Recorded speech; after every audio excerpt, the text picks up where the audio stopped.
clever idea. And then he turns around and Damon, for the first time, sees the full kind of degradation of his face, and he presents him the crown. He's like, God, is that what I wanted? Do we need it?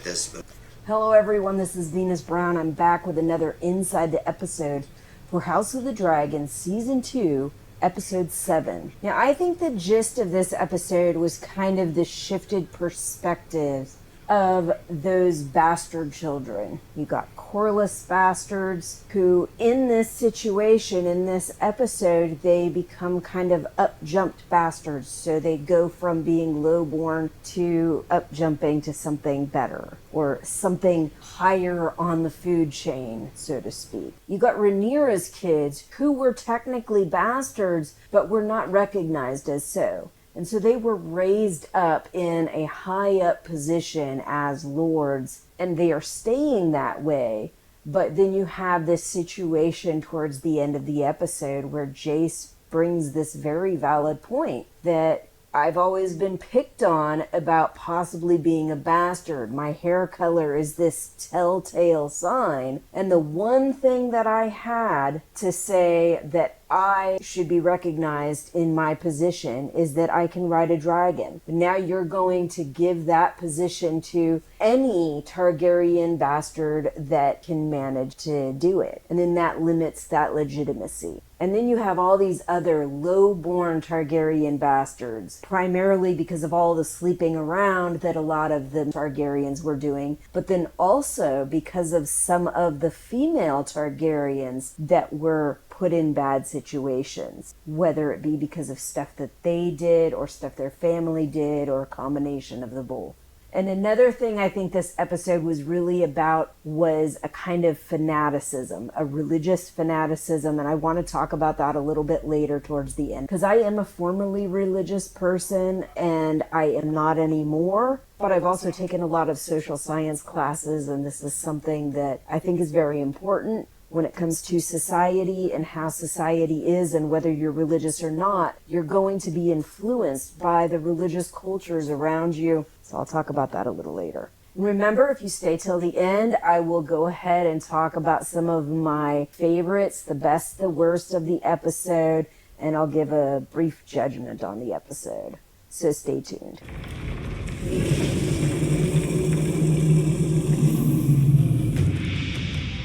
In this episode, Rhaenyra throws off all dissenting opinions around her and then takes her court of commoners all out onto the platform. Who among you would be first?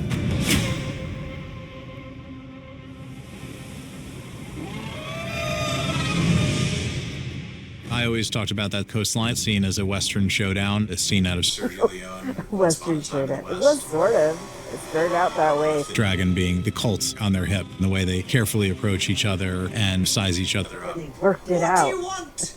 Until this point, she's thinking about people Instead that are of after killing their each own other rise and or personal trying to gain. kill And I one. think she wants To get a sense of whether she has to kill this man or kill his dragon. To serve my queen! To meet somebody that actually does this miraculous thing and then immediately bends the knee to her in a way that is a bit of a shock. Do you think you can get him to Dragonstone?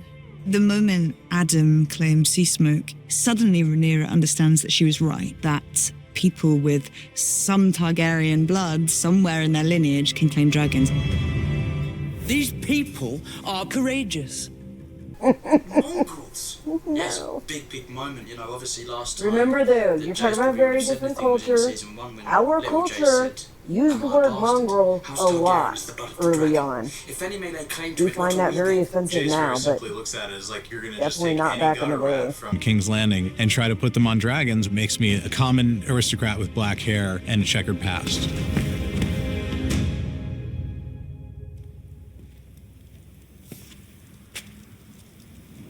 My lord. My lord, how you have come up in the world.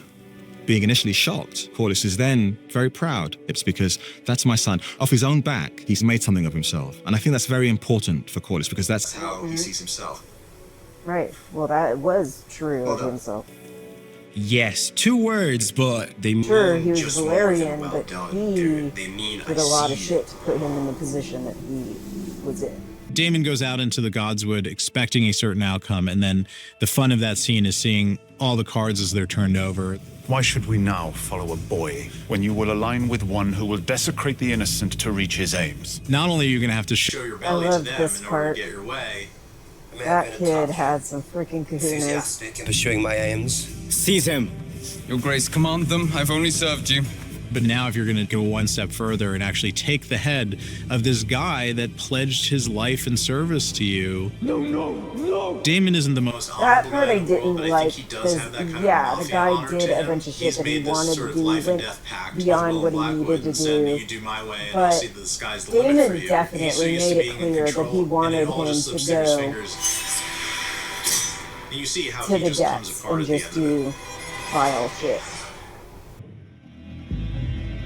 I had a long conversation with Patty, and he said, I'll play the part, but I want to play the final scene when he offers the crown up. I want to do it in the decrepit makeup.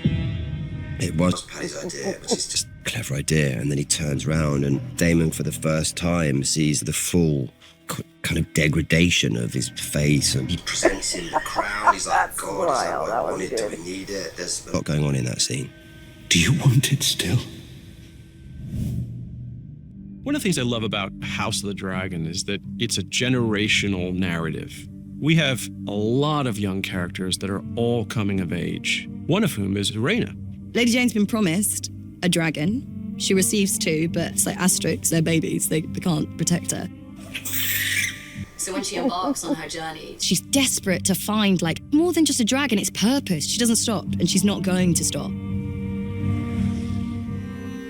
In episode 7, Alicent has lost any power, any legitimacy that she held. She does notice a cut similar in placement to Rhaenyra's, and I think it sort of brings into focus the absurdity of it all. I wish to go out, Sir Ricard. Her need to escape King's Landing is to sort of zoom out from it all a bit and get some clarity on the situation. Alicent's disillusioned. She doesn't know that she has a place in the Red Keep, or if she did, whether she wants it. And I think at the beginning of it, we're sort of wondering, is Alicent out here to end it all? This moment of peace. Yeah, I didn't think she was going to end it all. But it did remind me of some of the scenes in Handmaid's Tale where they go out into the water. With a sense of purpose. I mean, what that purpose is remains to be seen. Che sir bukilaxirisa, il voletir vaquejot rakilos taor. The Dragon Keepers very much reject Rhaenyra's idea, so Rhaenyra is left alone. This was actually Emma's pitch for Rhaenyra to go and like walk amongst the seeds as though a pastor amongst her flock in the terms of a religious cult. Suffering will be ended, and without bloodshed.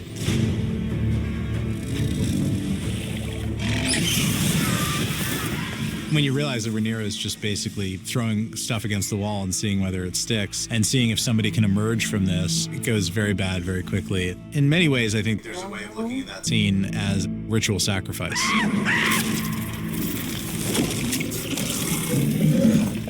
The whole sequence where I'm running through the cavern in front of Vermithorn, it took a whole day of rehearsing, running it through with a Steadicam.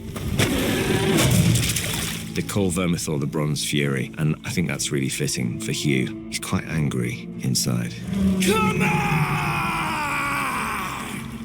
It's a mystery. No one really knows how the Targaryens are talking to the dragons. We wanted to not just see the same thing again and again, which is a guy claiming a dragon and getting it to bend the neck. Every fibre of Ulf's body wants out. Close my eyes, pray for a quick death, which doesn't come. I think it's that supplication in the way that He showed deference to Silverwing that probably makes her choose him, but we didn't want to get too much into the whys and hows that we don't really understand why a dragon chooses its rider. I've said I'm a Targaryen. Turns out I'm a Targaryen.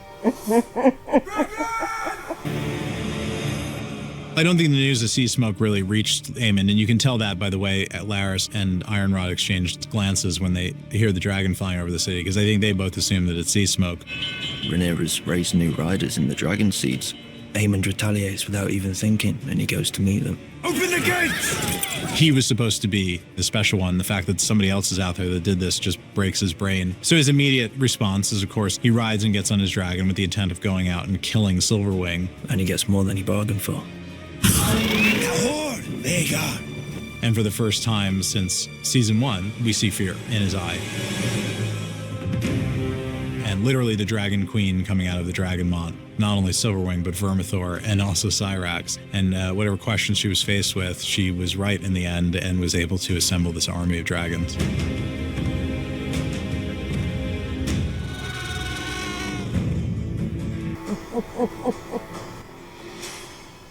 So my husband and I are in disagreement on what we think is the best scene on this episode. I personally think that the whole scene with Vermithor roasting all these people, having his midnight snack or whatever you want to call it, all that chaos, it was very exciting. It was very chaotic.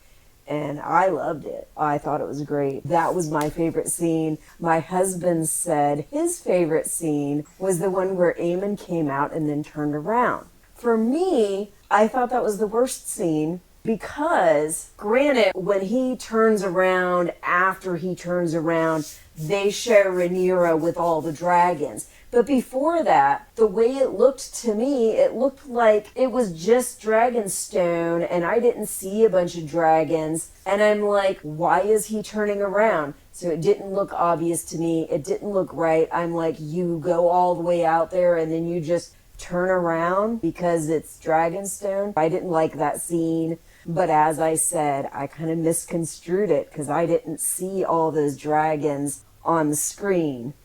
I do have glasses. One is up really close, the other is back really far, and the distance to the TV is not something that I usually need glasses for. That was my worst favorite scene. So they've got other good scenes too, like when the dragon was behind her and she was in Dragonstone, that big dragon came up behind her. There was the scene where the guy with the white hair touched the dragon. There was the scene where the guy... Oh, there's a lot of very good scenes, but I was trying to come up with the best scene. And for me, Vermithor roasting all those people like made me the most excited.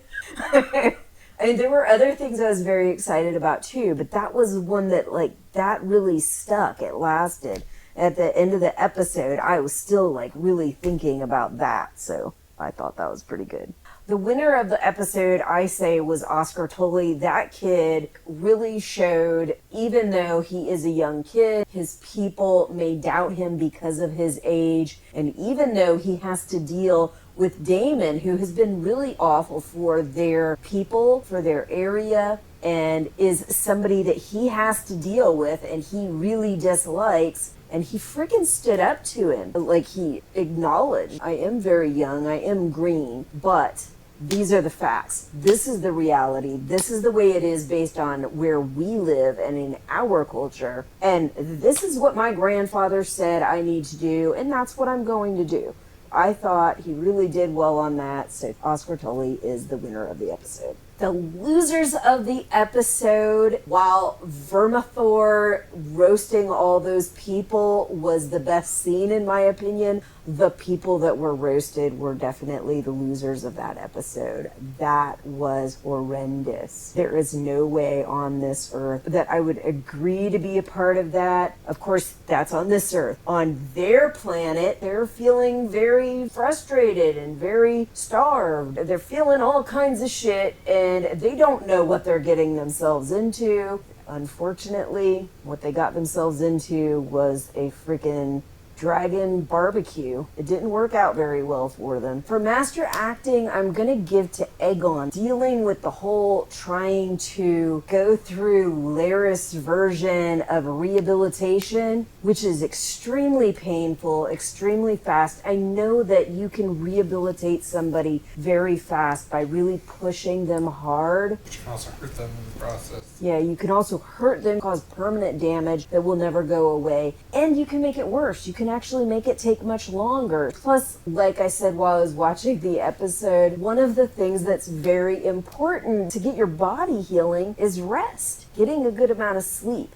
And if he's being asked to do this really freaking extreme rehabilitation every few hours, he's not getting rest. He's not getting the sleep he needs, and that's important too. I still really loved his performance. I think he did magnificent. For deficit acting, I'm giving this to Jane Eyre, because frankly, the entire time we've seen her on the season, we've barely gotten anything from her, and that's included on this episode. I really feel like she needed to give a lot more, and I wasn't seeing much. Maybe a little with the whole description of the dragon that's in the veil, but outside of that, I really feel like she could have been putting a lot more emotion, a lot more information into her scenes. Maybe the show producers don't want her putting that much in. I just felt like it was really lacking. And my judgment for this episode was marvelous. I thought it was fantastic. Like I said, that whole thing with Vermithor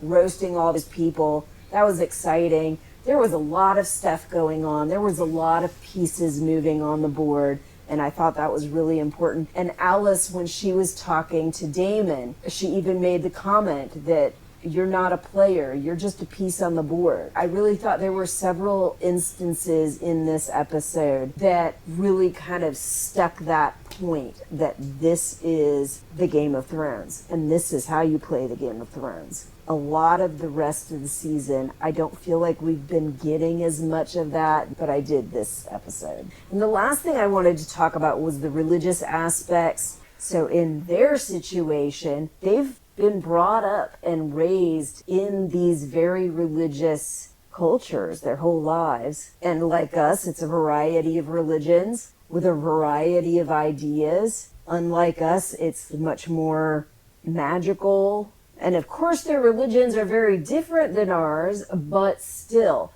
it's going to form a huge impact on their lives and what they think and how they feel. So Rhaenyra is in this position where she seems to be starting to go down this fanatic religious path. She's never really seemed all that religious before, never really seemed like much of a believer. Her dad didn't seem like much of a believer. She has been raised in this environment where most of the people believe in some significant religion. That is definitely going to have a huge impact on your culture, on the way that you're raised, the way that you're brought up, and it's going to have a huge impact on the way you think. Top that off, her family is in this situation where they're believed to be these lords because they believe they're like gods because they can ride these dragons. And they believe that these dragons are like gods because they're so freaking powerful. You have this one family that's able to ride them, and it seems like only the higher ups in that family can ride them. But we find out in this episode that no, there's other people that have Targaryen blood that can also ride them. There's the possibility that it could just be Valyrian blood because we know Adam of Hull has Valyrian blood. We don't know if he has Targaryen blood, but there is this possibility he may have Targaryen blood. But either way, you got all these religious cultural ideas behind who can ride these dragons, who's a god or who's a lord, and what makes them different, what makes them special in a way that they should have those positions while others should not. You have Rhaenyra in this position where she was told when she was young, when her father first made her heir, that there was this story which she wasn't sure she believed until kind of recently. And so she finally tells her son. When you have that, you have all these crazy things that happen in your land. You have all these crazy things that have happened with your family. And then you have these stories that you hear about certain powers and about them needing to be in place in order to prevent this big awful war from happening. I think that really is going to have a really heavy impact on a lot of people, but especially on Rhaenyra. It's not surprising to me that even though she seemed fairly non-religious early on, once she started to see these things happen that she didn't think were possible, she started to really associate it with the gods and is starting to become a bit of a fanatic. And I also said during the show that I was very worried about those dragon keepers. Okay, and I insinuated they were religious, not necessarily like the maesters, religious in the aspect that they are from old Valeria. They hold those religious beliefs and they believe that they are a very important part of this. And the dragons are a very important part of this. Their faith tells them that this stuff that Rhaenyra is doing should not be done. This goes against their religion. It goes against their culture. It goes against what they believe. That is why that is worrisome to me, because we have seen over and over again in Game of Thrones, and if you've read the books,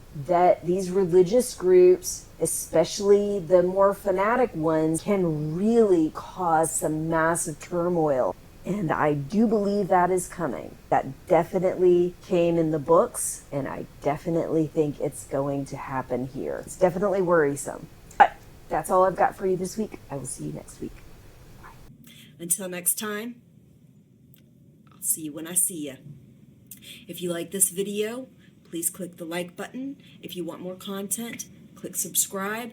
If you click that little bell and click all, then you'll get more content notifications.